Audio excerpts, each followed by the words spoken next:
বগুড়াবাসী মেধা যাদের আছে, বিবেক যাদের আছে বা খাটা, নবী নিজেরা 50 সাল জন্য দোয়া করছে, হাত আল্লাহ ফেরত দিচ্ছে। আর বাংলাদেশের টাটকা মুশরিক মারা যায়, আর আমরা দোয়া করে জানাতে দিয়ে আসি। মনে কন্টাক্টর নিয়েছে যে নবীর হাত দেওয়া লাগতো না, শুধু মনের ভেতরে কামনা আসলে কবুল হয়ে যেত। সেই নবী হাত তুলে বসে আছে, কবুল হচ্ছে না। আরে দেশের টাটকা মুশরিক মরে যায়, 10 বার গরু জবাই করে দিল, জান্নাত পেয়ে যায়। আল্লাহ কি অত পাগল? ভান্ডার বাদদের খালি গরু খাওয়াই হয়, তাছাড়া কিছু হয় না। মানে কন্ট্রাক্টরে নিয়ে বসে আছে, জান্নাতে দিয়ে আসবো, মনে হচ্ছে জান্নাতের বাবা।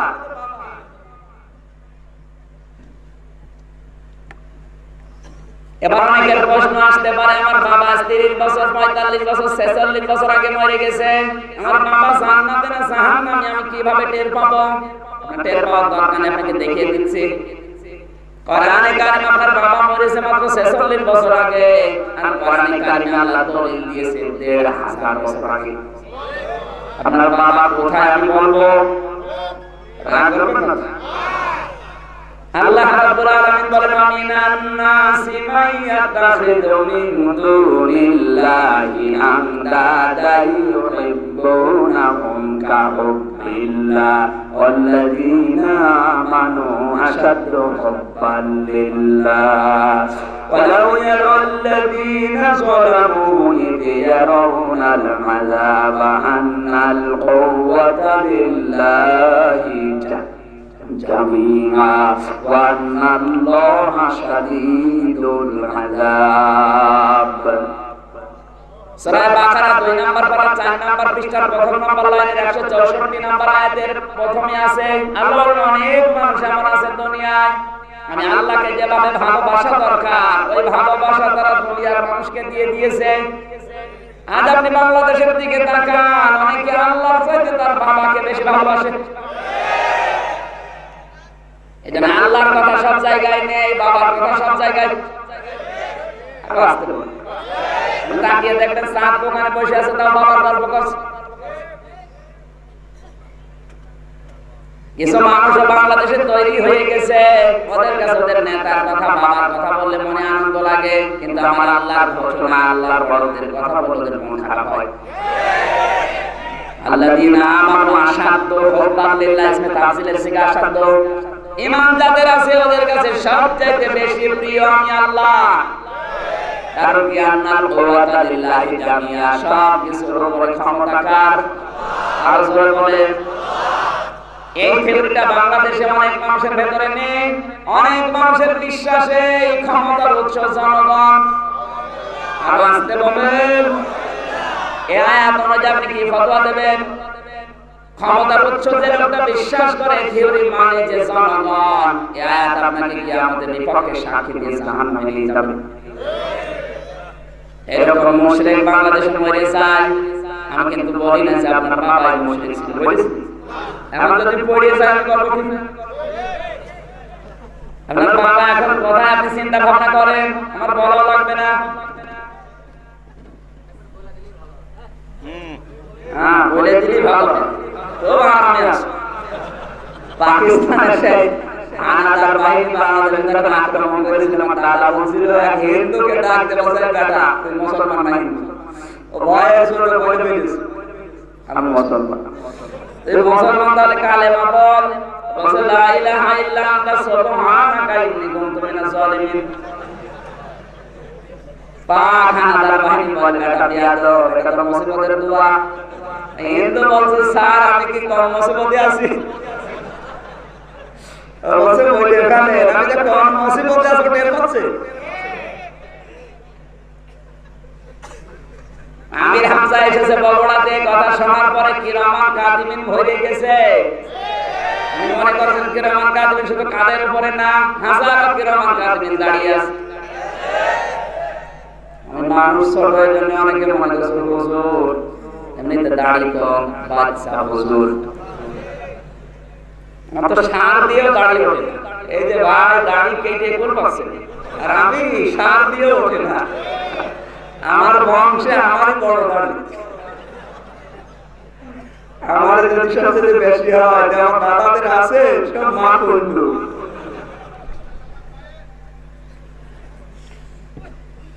শিক্ষা নিতে হবে আজকের মাহফিল থেকে, শুধু আশা যাওয়ার রাত জাগা না। একটা আয়াত থেকে কোনো মানুষ যদি শিক্ষা নিতে না পারে, বেকার হয়ে যায়, একটা ঘন্টায় লস। কথা বলছেন না কেন? সুতরাং আজকের তেলাওয়াত কিন্তু আয়াত থেকে এমন কিছু পড়ে নিয়ে যাওয়া লাগবে যেন এটা জান্নাতের পাথে হয়। জোরে বলেন আমিন। আপনার মন আছে কিনা আগে দেখেন। আপনার যদি মন না থাকে, আমির হামজা না, জিবরাইল ফেরেশতা এসে ওয়াজ করলো, আপনার কাজ হবে। আপনার মন আছে তো? কারণ আমি তার বানিয়ে কথা বলবো না। আমি কোরআনের আয়াত, পারা, পৃষ্ঠা, লাইন, রুকু, সূরার নাম, তাফসীরের নাম, হাদিসের নাম সব বলে দিচ্ছি, আপনি লিখে নেন, বাড়িতে মিলাবেন, দেখবেন এই কথাগুলো লেখা আছে। এত দলিল দিয়েও যদি কারো মন ঘুরে না আসে, বুঝতে হবে কপালে হেদায়েত নেই।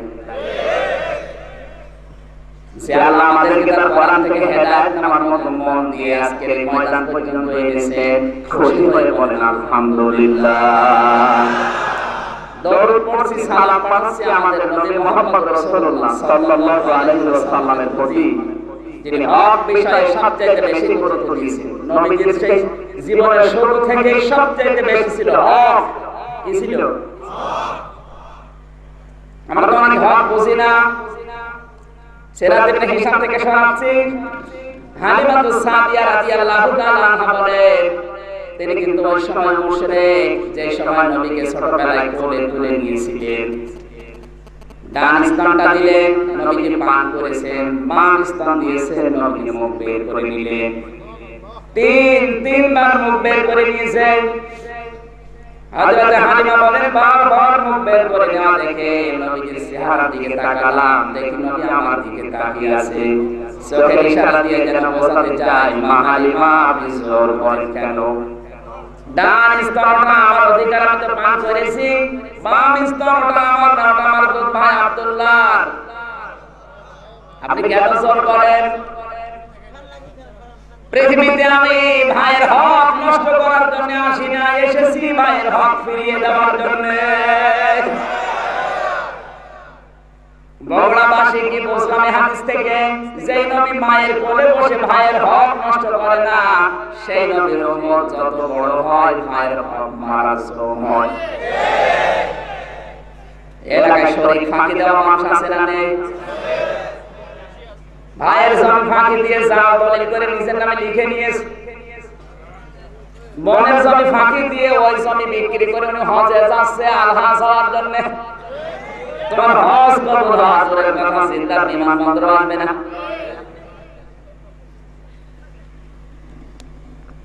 অনেক মানুষকে গত বছর হজে যাওয়ার সময় দেখেছি, ছেলের নামে ভালো ভালো সম্পদগুলো, দোকানগুলো, পজিশনগুলো সব লিখে দিয়েছে, আর মেয়ের মাথায় হাত দিয়ে বলছে, মা তোর জন্য দোয়া করে দিলাম। টাটকা শয়তান, নির্ভেজাল শয়তান। তুই দোয়া তো করবি, ওকে আগে দিলি কেন? বলেন, আগে বল জমি ফেরত দে, এরপর দোয়া কর। শরীক ফাঁকি দিলে তিনটা ক্ষতি হয়, তিরমিজির হাদিস।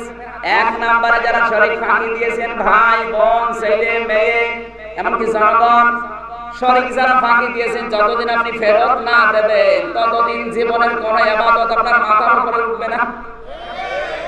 দুই নম্বরে আপনি মরণের সময় বেঈমান হয়ে মারা যাবেন। তিন নম্বরে যে সম্পদগুলো, অর্থগুলো, টাকা পয়সাগুলো ফাঁকি দিয়ে এক জায়গায় রেখে গেছেন, আপনি কিন্তু ভোগ করতে পারেননি, ওই টাকা আপনি মরণের পরে আপনার ছেলে, মেয়ে, স্ত্রী, পুত্র, ওগুলো আরো অবৈধ কাজে ব্যয় করবে, আর সবগুলো বিকাশ হয়ে আপনার কবরে যাবে।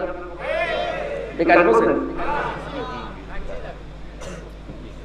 তাহলে ক্ষতি হয়ে গেল আমাদের তিনটা। যারা শরীক ফাঁকি দেয়, এক নম্বরে জীবনের ইবাদত বন্দেগী শেষ, দুই নম্বরে মরণের সময় ঈমান নসিব হয়নি, বেঈমান, তিন নম্বরে কিয়ামত পর্যন্ত ওই সম্পদ যত অবৈধ কাজে ব্যয় হবে, ফ্ল্যাক্সি লোড হয়ে বিকাশ হয়ে কবরে আসতে তারা আযাব আরো বাড়ছে। কথা বলেন। এবার আল্লাহকে সাক্ষী রেখে বলেন তো, শরীক ফাঁকি দিয়েছেন কারা? হাত তোলেন দেখি। কোন?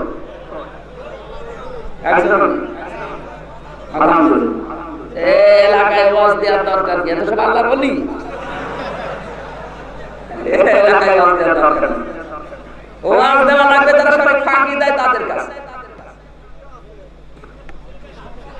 এই মাত্র এই কয়জন মানুষ আমার মাহফিলে, আমি যতদিন মাহফিল করেছি এই বছরের সবচেয়ে কম এক একটা মাহফিলে 50,000 1 লাখ করে মানুষ হয়। আরে কয়জন মানুষ এই প্রধানমন্ত্রী বলছিল জীবনে এত মানুষ প্রথমে দেখলাম মাহফিলে মিলাদ দিলে তো ডবল মানুষের গোষ্ঠী হয়। মাত্র এই কয়জন মানুষের খুব বেশি হলে 10,000 হবে। এই 10,000 মানুষের সামনে আপনার হাত তুলতে লজ্জা হয়, কিয়ামতের ওই ময়দানে আপনার কপালে আল্লাহ লিখে দেবে শরীর ফাঁকি দিয়েছে।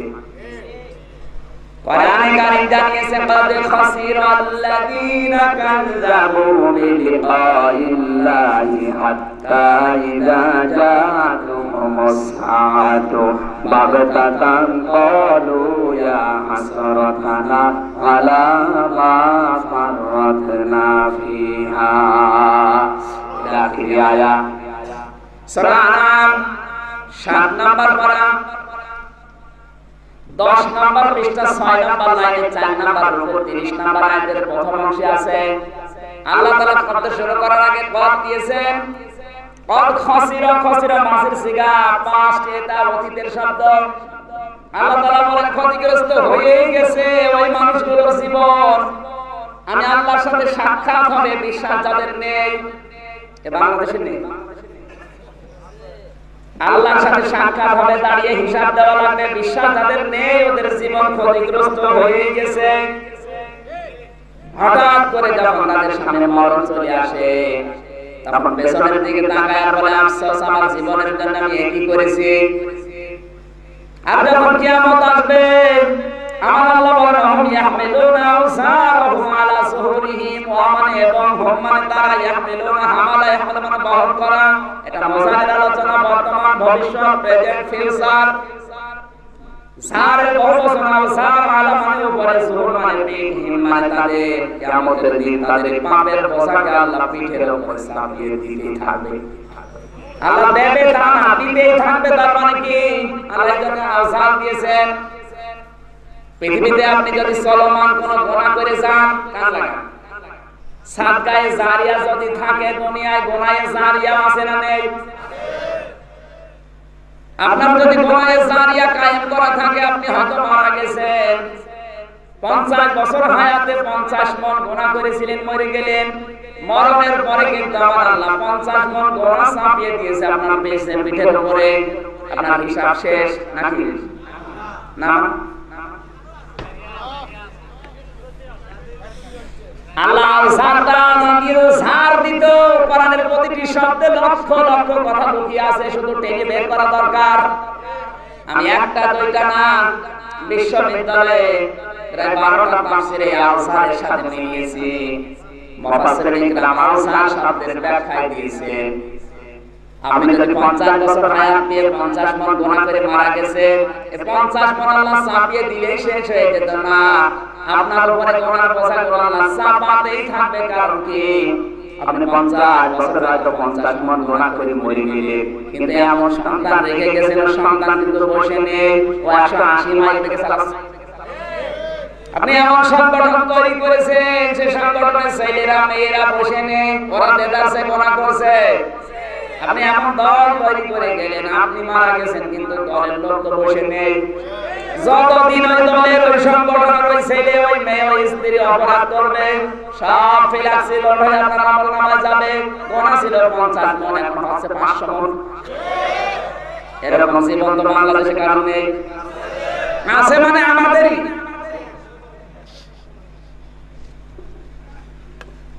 তখন ফেরেশতারা দেখে বলবে আল্লাহ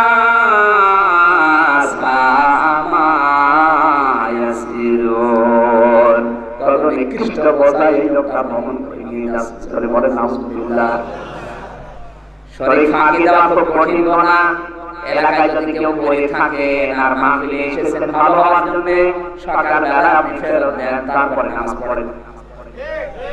কথাটা শক্ত এই জন্য অনেকের মন খারাপ হয়ে গেল না, মানে হয় অনেকের মন খারাপ করে বসে আছে। যে কটা মন খারাপ বুঝবেন ফাঁকি দেওয়ার জোর, তাড়াতাড়ি হাসে। নবীর উপরে দরুদ পড়ছে, এইজন্য তিনি হক বিষয়ে, অধিকারের বিষয়ে সবচেয়ে বেশি সচেতন ছিলেন।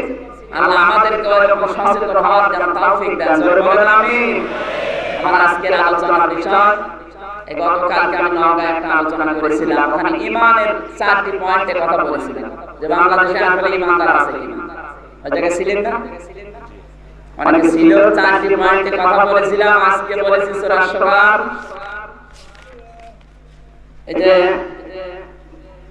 36 নম্বর আয়াত থেকে আলোচনা শুরু করব। কালকে বলে দিয়েছিলাম আজকের বিষয়টা হচ্ছে আখিরাতের ঘর স্থায়ী এবং উত্তম। আখিরাতের ঘর কিন্তু আপনার জন্য স্থায়ী, কিন্তু সবার জন্য আল্লাহ উত্তম আখিরাতের ঘর বানাবে না। বানাবে?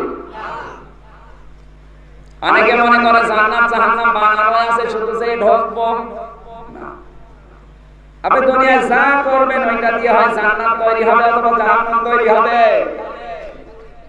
নবীজি মেরাজের রাতে গিয়ে দেখলেন কিছু ফেরেশতারা একতলা দুইতলা গেটে বসে আছে, ইট বালি সিমেন্ট হাতে নেই। ডাক দিয়ে বলে, ইয়া আখি জিবরাইল, হে ভাই জিবরাইল, এরা কারা? এরা কাজ না করে বসে আছে। হযরত জিবরাইল বলে, হে নবী, এরা আপনার উম্মতের সমস্ত কর্মচারী। আগে উম্মতগুলো ভালো ভালো কাজ করতো, এইজন্য এদের হাতে ইট বালি সিমেন্ট আসতো। এই বগুড়ার ভাটার ইট না, ওটা জান্নাতের ইট। আপনি দুনিয়ায় একবার সুবহানাল্লাহ বলেছিলেন, একটা মানুষকে সাহায্য করেছিলেন, ওইটা ইট হয়ে ফেরেশতাদের হাতে গেছে, ওইটা দিয়ে ওরা ঘর বানিয়েছে। হে নবী, ওরা এখন ভালো কাজ করা ছেড়ে দিয়েছে, এইজন্য ফেরেশতাদের হাতে ইট বানিয়ে আর আসে না, ওরা গাঁথবে কি দিয়ে? এজন্য পড়ে আছে একতলা হয়ে। এখন যদি আপনি মারা যান, আর যাওয়ার পরে দেখেন যদি ঘর হয়েছে কিন্তু ছাদ নেই, থাকবেন কিসে? সুতরাং যতটুকু হায়াত আছে, আজকের আয়াতটা কি ওই কথাই জানাবে। আমরা যেন আজকের আয়াতটা থেকে কিছু শিক্ষা নির্মাণ দিতে পারি। কোন আয়াত থেকে কথা শুনতে হলে 5টা বিষয় লক্ষ্য করা লাগে। তাফসীরে মাসারি আল্লামা সানাউল্লাহ পানিপতি লিখেছেন 5টা বিষয় প্রথমে হিসাব করা লাগে। কয়টা? 1 নাম্বার আয়াতের সঠিক তেলাওয়াত, 2 নাম্বার আয়াতের সঠিক অর্থ, 3 নাম্বার ঐতিহাসিক প্রেক্ষাপট, শানে নজর, 4 নাম্বারের বাস্তব ব্যাখ্যা। ওই মানধাত আমলের ব্যাখ্যা না, বাস্তব ব্যাখ্যা দেওয়া লাগবে কোরআনের যে কোনো আয়াতের। কারণ কি বলেন তো? কারণ 700 বছর 1000 বছর আগে যে তাফসীরগুলো লিখিত আছে ওগুলো ভুল ছিল না সঠিক ছিল, কিন্তু যুগের জ্ঞানের আলোকে বাস্তবতার চাহিদা অনুযায়ী ওই তাফসীর এখন চলবে না। এই যে ডাক্তার সাহেব বসে আছে, 700 বছর 1000 বছর আগের লিখিত যে বই, ডাক্তারি বই, ওইটা পড়ে বললে এখন ডাক্তার হয়, রোগী আরো মেরে ফেলবে। কথা বলছেন কেন? এখন নতুন নতুন বই পড়ে ডাক্তার হওয়া লাগছে, কারণ এমন এমন রোগ আছে যেগুলো 700 বছর আগে ছিল। উদাহরণ দিতে গিয়ে আমি বলি মাঝে মাঝে, এই বাংলাদেশ থেকে যদি 200 বছর আগে কোন লোক মারা যায়, পরে যদি আপনি কবর থেকে তুলে আনেন, বাংলাদেশ ব্যাংকের সামনে দাঁড় করিয়ে দেন, 30 তলা ভবন থেকে চিন্তা করবে আল্লাহ বাঁশ কই? কি বাঁশ না হলে উঠতে পারবে? যে লোকটা 100 বছর আগে মারা গেছে, ওরে কবর থেকে তুলে আনেন, তখন তো বাঁশ খুঁজবে না, ও চিন্তা করবে ঘরের সিঁড়ি আছে কিনা দেখি। এখান থেকে 50 বছর আগে যে লোকটা মারা গেছে, ওকে যদি কবর থেকে তুলে আনেন, ও বাঁশও খুঁজবে না, সিঁড়ি খুঁজবে না, ও চিন্তা করবে লিফট আছে কিনা দেখি। আর এখান থেকে আরো 50 বছর পরে যে লোকটা মারা যাবে, ওকে যদি আপনি কবর থেকে তুলে আনেন, ও বাঁশ, সিঁড়ি, লিফট কিছু খুঁজবে না, ও চিন্তা করবে রিমোট আছে কিনা দেখি। শুধু টিপ দেব, এক টিপে 28 তলা। এরকম সময় আসতেছে, কোরআনে কারীম আল্লাহ ঠিক রাসূলের কাছে নাযিল করার সময় এটাই জানিয়েছে, ওয়ালা ইয়াতুনাকা বিমাসালিন ইল্লা জিনাকা বিল হাক্কি ওয়া আহসানা তাফসীরা। সূরা ফুরকান 19 নম্বর পারা 2 নম্বর পৃষ্ঠার প্রথম নম্বর লাইনে 4 নম্বর উপর 32 নম্বর আয়াত। তাফসীরে কাবির থেকে বলছি, আল্লামা ফখরুদ্দিন রাজি রাহমাতুল্লাহ আলাইহি ব্যাখ্যা করতে গিয়ে লিখেছেন, এই পৃথিবীর মানুষেরা নবীকে আল্লাহ জানাচ্ছেন, হে নবী, দুনিয়ার মানুষ যখন বিভিন্ন সমস্যা নিয়ে আপনার কাছে আসবে, আপনি কোরআন থেকে সঠিক তাফসীর করে তাদের ব্যাখ্যা করে জানিয়ে দেবেন। বাস্তবতার নিরিখে কোরআনে কারীমকে আপনাকে জনগণের সামনে তুলে ধরা লাগবে। ওই মানধাত আমলের তাফসীর যেগুলো আছে 700 বছর 1000 বছর 1200 বছর আগের লেখা, ওগুলো পড়ে যদি আপনি বোঝাতে চান, এই সাধারণ মানুষকে বোঝানো যাবে, কিন্তু যারা বিজ্ঞান গবেষণা করছে, যারা বিশেষ করে ডাক্তারি পড়ছে, ওদেরকে আপনারা সহজে বোঝাতে পারবেন না। কি বলেন? খালাকাল ইনসানা মিন আলাক, আল্লাহ মানুষ বানিয়েছে আলাক দিয়ে। এই শব্দটার ব্যাখ্যা পুরাতন তাফসীর যেগুলো আছে, তাফসীরে কাদিম, উনি যদি কোরআন পড়তে পারে বুঝবে। খালাকাল ইনসানা মিন আলাক, আল্লাহ মানুষ বানিয়েছে আলাক দিয়ে। আলাক মানে আপনি পুরাতন তাফসীরে দেখবেন আলাক মানে যোগ, আলাক মানে জমাট বাঁধা রক্ত। কিন্তু এখন যেগুলো ডিজিটাল তাফসীর, আধুনিক তাফসীর, এখানে কিন্তু আলাক মানে যোগ লেখা নেই, শুধু আলাক মানে জমাট বাঁধা রক্ত না, এখন আলাক মানে লেখা আছে ঝুলে থাকা বস্তু। কারণ মায়ের জরার ভেতরে সন্তান কি করে ঝুলে থাকে, এই ক্যামেরা ভিডিও আবিষ্কার হওয়ার আগে এটা মানুষের কল্পনায় আসে না, এসেছে। কিন্তু এখন কম্পিউটারের মাধ্যমে সব দেখা যাচ্ছে। রাবারের উপরে কামড় দিলে যে দাগটা বসে যায়, মায়ের জরার ভেতরে সন্তান ঠিক আর ওইভাবে ঝুলিয়ে রেখেছে। সুবহানাল্লাহ বলতে পারেন? এই তথ্যটা যদি আপনি 700 বছর আগে মানুষকে জানাতেন, যেমন ক্যামেরা ছিল না, ভিডিও ছিল না, কম্পিউটার ছিল না, ইউটিউব ছিল না, টিউবনেট ছিল না, ইন্টারনেট ছিল না, ফেসবুক ছিল না, ওকে আপনি যতই বোঝাতেন বুঝতো। সুতরাং ওই সময় যারা তাফসীর লিখেছে হয়তো ওই সময় কোনো সঠিক, কিন্তু এখন যুগের জ্ঞানের আলোকে বাস্তবতার নিরিখে বাস্তব ব্যাখ্যা দেওয়া লাগবে। এই আয়াতের ব্যাখ্যা 700 বছর আগে একরকম, কিন্তু এখন আরেকরকম। এখন কি দিয়ে বলা হবে? কম্পিউটার দিয়ে। কি দিয়ে বলেন? কোরআনে কারিমে আল্লাহ 1500 বছর আগে একটা আয়াত দিয়েছেন, কি ওয়াইদু লাহুম মাস্তাতাতুম মিন কুওয়াতিন ওয়া মির রিবাতিল খাইরি তুরহিবুনা বিহি আদুওয়াল্লাহি ওয়া আদুওয়াকুম ওয়া আখারিনা মিন দুনিহিম। এদিকে তাকান। সূরা আনফাল 10 নম্বর পারা 3 নম্বর পৃষ্ঠা 9 নম্বর লাইন 13 নম্বর লাইনে 60 নম্বর আয়াতের প্রথম অংশে আছে আল্লাহ তাআলা বলেন, হে নবী, হে মুসলমানেরা, পৃথিবীতে ইসলাম ধ্বংস করার জন্য ওরা সেইটা হাতে নিয়েছে, তোমরা ওইটা উল্টিয়ে ইসলামের পক্ষে কাজে লাগাও। ইসলাম দুনিয়ার দিকে তাকান।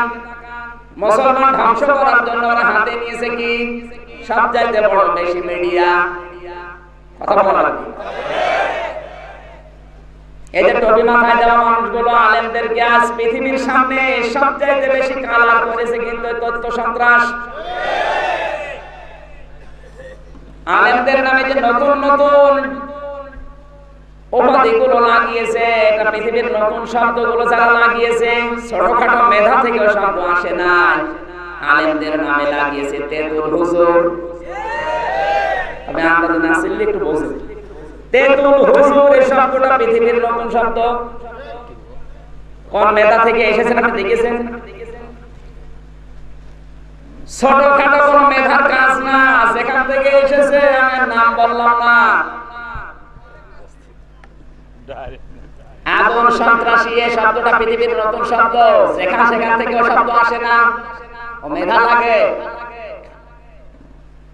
আর এই জায়গায় আপনি তথ্য দিয়েছেন, ওই ইসলামের পক্ষে কোনদিন তথ্য কাজে লাগাবে না, লাগাবে ইসলামের বিপক্ষে। এই জানা ইসলাম প্রচার করতে আমরা পারি না।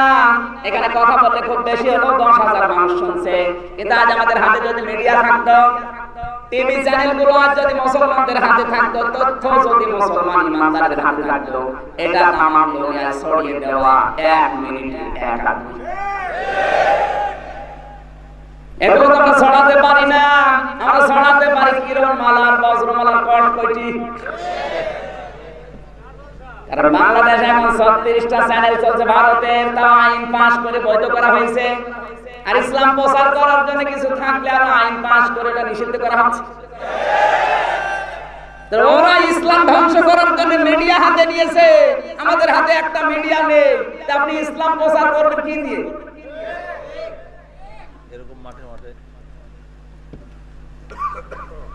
অনেক মানুষ আজ ফতোয়া বের করছে, এটা যদি আজ আমরা টিভির মাধ্যমে প্রচার করি, তাহলে হুজুরের চেহারা দেখা গোনার কাজ মেয়েদের জন্য, গোনা হবে, দরকার নেই, বাদ দেন।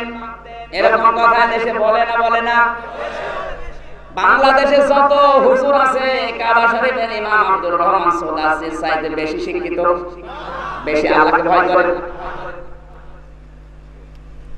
কাবার ইমাম শুধু ইমামতি করে খায় তা না, মানে একজন ডক্টর, উম্মত পড়া মক্কার উম্মত পড়া বিশ্ববিদ্যালয়ের অধ্যাপক ওই দেশের প্রধান বিচারপতি আমরা মনে করি ইমামতি করে খায়।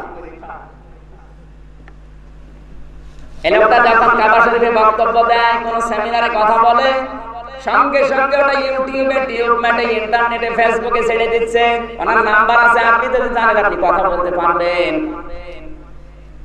উনি কি জানেন না যেটা तमाम দুনিয়া 228টা রাষ্ট্র আছে যদি ছড়িয়ে যায় আর মেয়েরা যদি আমার চেহারা দেখে আমার গুনাহ হবে, জানেন এই কথা বলা লাগবে। উনি জানার পরে কেন ছেড়ে দিচ্ছে বলেন? উনি খুব ভালো করে জানে কাবা শরীফে বক্তব্য দিলে খুব বেশি হলো 70 লাখ মানুষ শুনবে শেষ। কিন্তু এটা যদি আমি ইন্টারনেটে দিতে পারি, আমার এই 1 ঘন্টার বক্তব্যটা तमाम দুনিয়ায় 7,500 কোটি মানুষের কাছে ছড়িয়ে দিতে 1 সেকেন্ড সময় লাগে। আজ আমরা ফতোয়াবাজি করে করে এগুলো সব ওদের হাতে দিয়েছি, আর ওরা আমাদের 12টা বাজাচ্ছে। সারা দিন মেয়েরা বসে বসে এখন সিরিয়াল দেখে, আর ওগুলো দেখে দেখে নিজের চরিত্র বানাচ্ছে।